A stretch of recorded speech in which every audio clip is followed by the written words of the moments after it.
Hello, ladies and gentlemen. Welcome to the European Unity League with day number 2. Oh, I can hear my own voice in my head. Let me change that a second. I want to hear that. There you go. We're back. We're back in. How are we doing? Welcome. My name is Will Hall, better on the internet as Will Hall EXP. I'm joined by none other than Eco Baron himself, Andreas Peterson. How are you doing today, my friend? Oh, couldn't be better. We have a long day of Magic in the books from yesterday, and today even more. One of my absolute favorite formats. It's time for some legacy, some old beautiful cardboard, iconic cards, and yeah, I can't wait to get started. Yeah, I know that you're going to be pretty happy about today. But before we get into any of the governments, I think the players are already playing. So let's just go straight down there. And then we'll fill you in the blanks, everything that's going to be happening this weekend later on. Because we've got none other than everybody's favorite, Mr. Mengu, in the feature match. And it looks like he's playing the blue-black reanimator list going up against the mono-red Stompy list. How does this going to play out? Yeah, so these two decks, do you remember when I told you yesterday about, like, I gave you the basically the blueprint for Legacy? It's like, don't lose out of the graveyard to a combo deck like Reanimator, don't lose to a Blood Moon, and don't get dazed. And these two decks check two of those boxes. So one deck's trying to negate the other deck's mana via cards via Chalice of the Void, Blood Moon, stuff like that, while Mengucci is trying to execute his favorite game plan of Entomb, Atraxa, and Reanimated. But this game looks a bit different. We even see a cool confrontation early on here with Orcish Bowmasters and a token getting in there, but Suckin' the red legendary land getting discarded here for some combat math. So I guess welcome to Legacy, the combat math format. Yeah, I wouldn't. Sorry, my throat is gone from yesterday. I wouldn't have said that I would have seen the 2/1/1. Is it pilots they make or spirits? 2/1/1 spirits? Yeah, I believe it's colorless spirits getting in there. I would not have seen that, put that on my bingo list to see today. No, not at all. We're kicking off the show with it already, going up against obviously the powerful Orcish Bowmaster. Only one copy of in this list here for Mengu. Why only one copy? Why are we not seeing 4 copies of this? What I would say is a really powerful card. Yeah, so that's the thing, right? The card is so good that everybody in Legacy just simply learned how to play against the card to mitigate its effect. Nobody's getting their brainstorm caught these days. People are not playing that many one toughness creatures, and then it just becomes sort of a plan B, where you're looking to punish some ponders here and there. So yeah, it's not a pivotal card in this Reanimator deck, but it will be later in the more fair versions of Blue Black. So you're telling me Infect's got a little bit of a window right now. Oh, yeah. I mean, definitely. When you want to play a deck that relies on toughness 1 creatures, you need to go and do your research and see how much play does Orcish Bowmaster see, and then kind of take it from there. So that's for sure part of your research for your next Legacy tournament. Okay, here comes Fable of the Mirror Breaker. Now this card is impressive, right? It's a 3 mana card that sees legacy play. It's banned into some of the it was banned when it was in standard. Obviously, we see it really utilize its power in Pioneer, in Modern, still in like the what's the creativity decks, etc. Yep. And now we're seeing it in these mono red Stompy decks. It just does so much on the tin. I think when our friend Martin Yuzu described it, like basically 2 of these modes are great. If the third one's also great for your deck, then it's one of the most powerful cards you can basically be playing.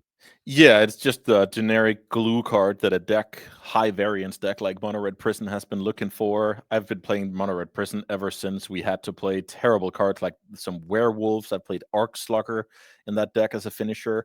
Obviously, this is almost 2 decades ago, but I don't know what that card is. the threat suite has certainly evolved, and Fable of the Mirror Breaker, Broadside Bombardier, and Pyroglyph, like that's a trio that I can get behind. I love a Pyrogoyf. I love that there's so many Goyfs now. Like, why have we not got a Goyf tribal deck going on? Well, when you get to the 3rd chapter of the Fable and copy a Pyrogoyf, you kind of build your own Goyf deck at that point, getting the double trigger in. That is true. I don't know if I've seen that yet, mainly because people probably pick up their cards when that happens. But having the going to chapter 2 on the powerful Fable there with an Orcish Bowmaster in play means that you kind of can turn off that effect a little bit. Yeah, definitely. You might want to slow down there. Don't really want to get your stuff killed. Also, now Chalice of the Void is really good because Mengucci didn't have the most explosive draw here. I will say the Brazen Borrower is doing a very, very good job at reducing the mono red player's life total. And if Chalice resolves, that becomes your #1 plan.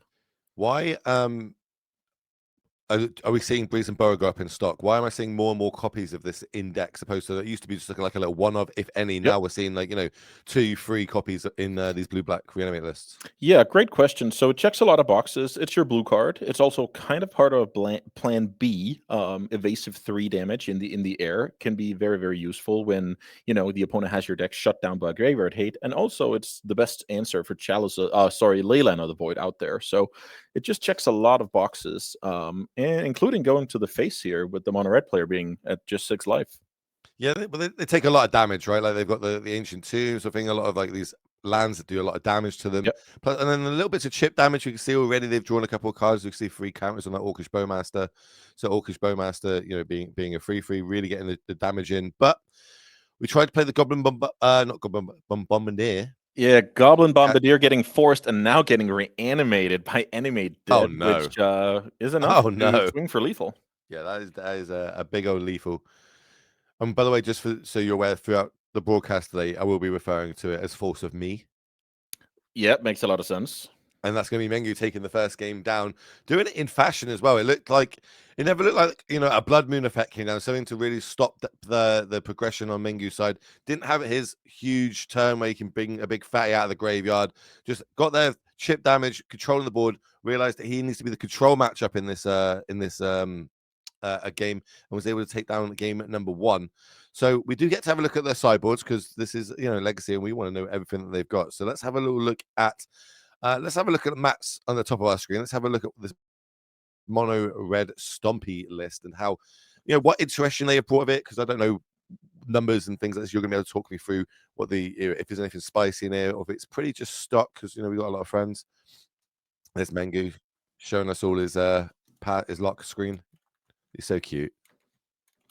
Yeah, definitely can't really say a bad word about Mengucci. But here we have the mono red deck, Will. So now you get to see what's going on here. So at its core, this deck is a viable deck in Legacy when your Blood Moons, your Magus of the Moons, and your Chalice of the Voids are going to be effective against the metagame. And that is very much the case.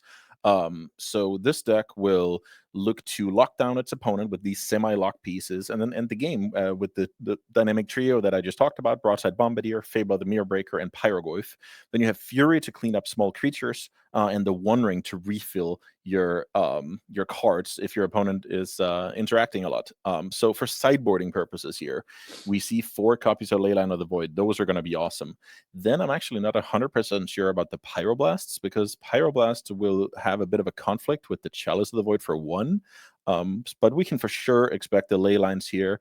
You might even sideboard in something like Dead Gone, because your deck is somewhat weak to a fast Troll of Casa Doom out of the Reanimator deck. But yeah, I'm actually curious about the Pyroblast. I haven't liked them myself when I've played Mono Red Prison, mainly because I want them against some of the same decks where I also want Chalice on 1. So would you say it's like a play draw dependent? Now I'm on the play, I'm going to keep Chalices in. On the draw, maybe I'll take Chalices out and bring in the Pyroblasts. Or I'll keep Chalice no matter what, because on the play it's fast enough to stop Entomb, but on the draw it's still fast enough to stop the card Reanimate, which is a 4 out of the opponent's deck, and all the cantrips. So Chalice is good regardless. And Pyroblast has gotten a bit worse now that Psychic Frog is banned, which used to be the premier Plan B out of the Reanimator deck.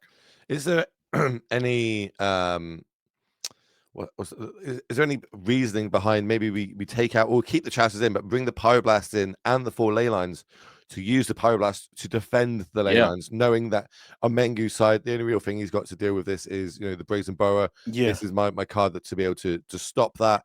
And but is ley line just a hard brick wall that Mengu can't fight through, or are we putting too much stock into it? Oh, you're definitely right about this counterplay of the Brazen Borrower. So I guess some Pyroblast will be in the deck. I'm just expecting if Shell is on the instant play, Pyroblast will be dead in hand. So I'm just very curious about that. We can move on to Mengucci's list here. Let's have a little look at what Mengu's brought this weekend, which I think you had a little bit of a say in what he brought this weekend. If looking at Twitter. Andrea felt lost in Legacy, so he shot me a message and I sent him a well-oiled machine here. So talk me through it then. Yeah, this deck is awesome because all you need is an Entomb and a Reanimate, and then all of a sudden you have an Atraxa, 5 new cards, and you kind of win the game. So with that being the case, obviously the format is going to account for that. So you need a plan B. That's why you see cards like Bowmasters, like Barragoyf, like Murktide Regent.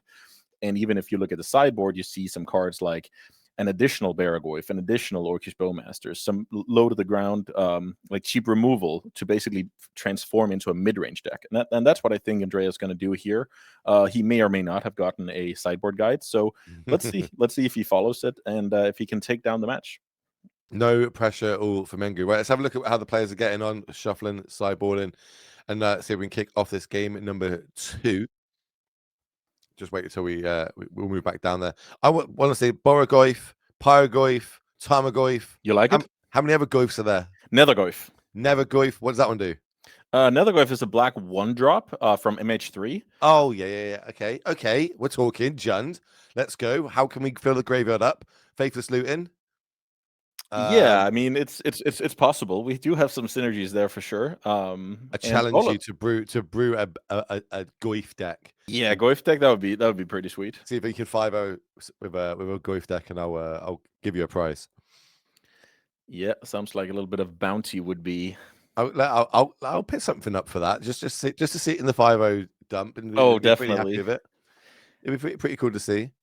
So quick comment here about the matchup. You're also making the opponent's Blood Moon effects, Blood Moon and Magus of the Moon, unreliable because you play the basics, and especially the fact that Troll of Khazad-dûm can swamp cycle for the basic swamp just makes it unreliable plan. So that's what I expect the mono red deck to bring out for this matchup, and simply just reduce that variance and say, I don't want anything to do with that. And you can fetch and be careful, but I'm not going to have the Blood Moons to punish because it's simply unreliable. That's what I expect to happen anyway. How much does Mengu kind of play around that, like as in a Blood Moon effect? And do I always fetch the island first because I've got more chances of getting those swaps? That is a very normal play pattern, yeah. So sometimes if you have access to the island, then you have more trolls you can natural draw under the Blood Moon. So there's a little bit of an odds game going on there. But sometimes you just fetch your basic swamp, you cast Entomb, you cast Reanimate, and you never kind of need blue mana because then maybe you just attract into the Force of Will and kind of bury the game from there. So this deck is operating on the sense of urgency it puts on the opponent to simply not lose to Entomb, Reanimate. So that's why we'll probably see a little bit more mulliganing. You will mulligan serviceable hands, like let's say you have turn 2 Fable of the Mirror Breaker, turn 3 the One Ring. You'll probably throw that back because of the matchup from the side of mono red. Question: in a talk me through the big fatties, because realistically this is a deck I'll probably not playing soon. Atraxa, Archon.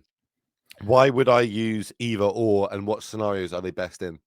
Yeah, so Atraxa is the best one in a vacuum because it draws you into most likely the next thing. Like let's say you find another set of Entomb, Reanimate, you find a Force of Will, you find a Thoughtseize, you find a Wasteland. It digs harder for what you need. But then sometimes there's stuff like let's say a Pyroblast in the opponent's deck, or Caracas in the opponent's deck, or you need the life gain immediately from Archon, or you need to clear a card in the opponent's hand right now, or kill a creature on the board. Let's say the opponent has a Broadside Bombardier. That card is still lethal through an Atraxa. So sometimes there are immediate problems that Archon need to fix, and sometimes you need to dodge some stuff in the format, like the card I just talked about, Pyroblast and Caracas. So it's a dynamic duo for sure. I'm looking at this. Like I could ask you about this list, like through and throughout, like all the different like one-offs and like only down to the 3 Reanimates, the 1 Borogoyf in the main, 1 Orcish Bowmaster, fail pushes in the side. There's so many like questions I've got of why these numbers are floating around, and obviously you've got a lot better take on it. But let's see how these players are gonna go into game at number 2 here, as it looks like we might have a keep, and I'm just gonna play nice little tap land, turn 1. Yeah, nice fair magic. This is gonna be Legacy. I'm very interested in this opening because you're not leveraging being on the play. Now you let Mengucci play out a land and have something like Consigned to Memory up. Mengucci can Entomb. So I'm pretty interested in this. Broadside Bombardier even dies to Fatal Push in this spot if Mengu is scared of the card. Not just taking the 2 damage and then going to go fetch, Entomb.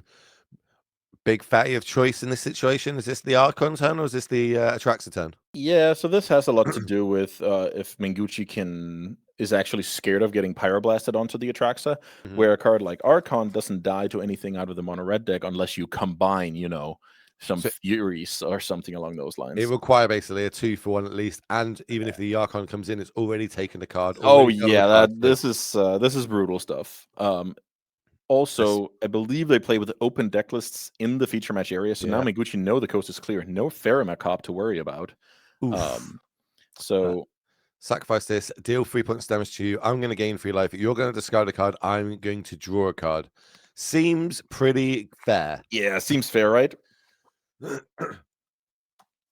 And it's like, and it's a must deal with threat. You can't just play one creature now because that will go as well. Once you know, we go to combat, your hand's going to get filtered away. Yeah, this is not a battle that Mathieu is winning very often. So it's probably has to do with something like play. Okay, so at least starting with the One Ring, and you being a modern expert, you know how these two cards interact with each other. Yeah, I do. One Ring is I thought we were over the shenanigans, but I'm happy to see more play in Legacy because I actually own some very expensive One Rings. So I'm hoping that they can see a little bit more play in Legacy. That'd be great. But we're just going to draw straight away. Have a little look. Yeah, if we can do with the enchantment, the Atraxa does when the Archon does go back to the graveyard, correct? Yes, if Animate Dead is dealt with, then the Archon is sacrificed. So that is not something we're going to see in this matchup, but we could in other matchups. And here comes another big boy. Baragoyf hits the table. We're now at land instant sorcery creature. So 4/5 lifelink, also very, very strong stats against the mono red deck that is very good at dealing 4 damage to creatures, but not 5 damage.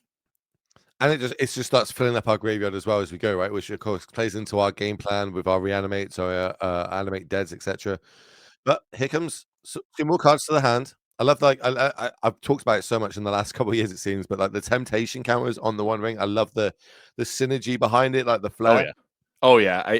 I mean, so I'm gonna drop another bomb on you here. I've never watched Lord of the Rings, Will. Oh my god. Yeah, I know. You weren't ready for this. My god. Are you what? Can't you just put it on in the background when you're playing like a challenge or something?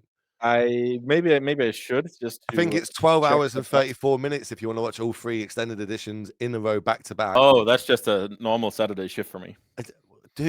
Dude, for me, you watch Lord of the Rings. Come on, like, oh, this hurts my soul. Yeah, I might give it a go. It sounds like you're recommending it, dude. I promise you, I promise you, you're gonna love Lord of the Rings.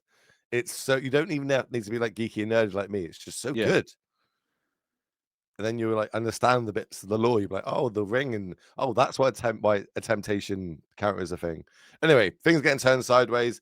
A lot of damage being dealt. You're going to discard a card. I'm going to draw a card. You're going to take 3 damage. I'm going to gain 3 life. Then you can move to blocks.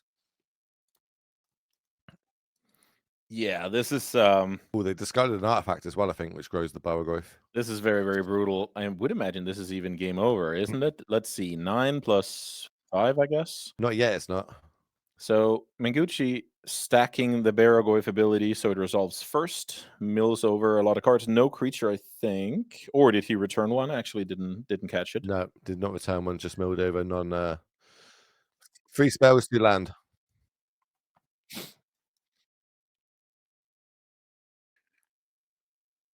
So yeah, again, I don't think we talked a little bit briefly about this going into the match, about into the game too, rather. What demands do we have for opening hands when it comes to the mono red deck?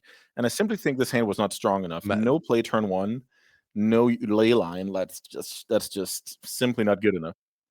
Mengu just goes and go. So the ring is going to drop down to 1, 2 temptation counters on that. It's going to need something like another 1 ring just to stay alive right now. Yeah. The thing is, usually when the mono red deck is under pressure like this, you can chain the 1 rings and kind of win out of nowhere with broadside bombardiers sacking the 1 ring, but it's simply not possible at this high life total. No, that's it. Mengu going to take it down. It made it look easy as well. Didn't have that explosive start, as you said, that the mono red deck, is known for. That like getting a chalice down or a blood moon effect, something to kind of come up the board, so then you can take advantage using stuff like the 1 ring to refill your hand and getting the damage across. But looking at that, I think we've got a backup feature match. So let's see if we can move across to that and see who we've got in there and what decks they are playing. Yeah, that was a quick one here. Are we going to expect a lot of that in Legacy today? Sometimes I'll say in Legacy, your average decision is more important, but there will also be fewer of them on average. But then, of course, we will have our exceptions when it comes to very long, let's say, Delver mirrors and stuff like that. So, but yeah, lots of fast decks in Legacy these days, and maybe we have two more of those here. It looks like another Reanimator deck versus a Mono Painter deck. blue painter. I was about to say, so I've seen mono red painter. I can't say I've seen mono blue painter.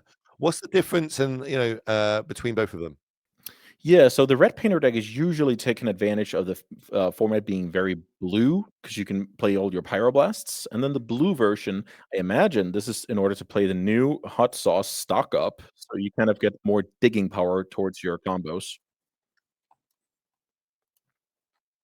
So why do we see Eliott Dragon, very, very popular streamer, content creator down in France. Really, really nice guy as well. Plays plays everything. Like Yep. literally, there isn't a format this guy doesn't play, and he travels the world to do it. He is not scared of it. He is literally living my dream. I'm not gonna lie to you. I love watching Eliott's journey in his life, and he's such a cool guy to hang out with. Why are we seeing him and Mengu and all these other big creators kind of moving towards this blue black reanimator list? Is it because that's the most played deck on Magic Online and you take stats from online? Okay, this is the deck I should play, or is it genuinely just an easier deck to pick up than others? So it checks a lot of boxes, right? You have the free wins, turn one entomb, turn two reanimate, force of will, your whatever you're doing. So I think that's like the biggest reason that the deck is proactive and powerful. So yeah, I think it's just when you, as you say, he's playing 8 different formats. Like he plays dual commander, he plays vintage, standard, modern, pioneer. He plays everything. So it's very hard for him to become a super expert with a complicated legacy deck with a huge toolbox in it. So I think it just checks a lot of boxes. It's good, and it offers some free wins. So yeah, that combination is kind of good. Let's see if he can navigate this into a win. This is a stock up again. So not only did we see it yesterday in Modern, we're now seeing this in Legacy. Yep. New card from Aether Drift, 3 mana for a sorcery. Like, come on. We've got to be doing more Yeah, powerful things than this. but over here we have Ancient Tomb to power it out. Over here we have 2-card combos that win the game on the spot. Grindstone Painter. Um, Over here we have Force of Will. I like it a lot. It gives this deck a lot of like critical mass of card draw. You even see Thoughtcast in the graveyard for Alexey here. And Can yeah, I mean, I like the card a lot. can you start calling it Force of Me, please? Or Force of You? Realistically, I couldn't incorporate it on such short notice. But yeah, I'll practice until we see each other next time. All right, brainstorm in the turn. Have you got say particular brainstorm art that you like? Yeah, Macadian Mask. Okay. What about you, chat? Let me know if you're watching today. We appreciate you all being here, watching some legacy action. I'm always interested to see what arts people play of different cards. I think I've got the nice Japanese ones that came out, like it was like an alternate one. I can't remember what set it was. I think it might have been Yeah, I do remember that one. the one to do with schools or lessons or something like that. They brought some alternate ones out in that. And But does your opponent know it's a brainstorm?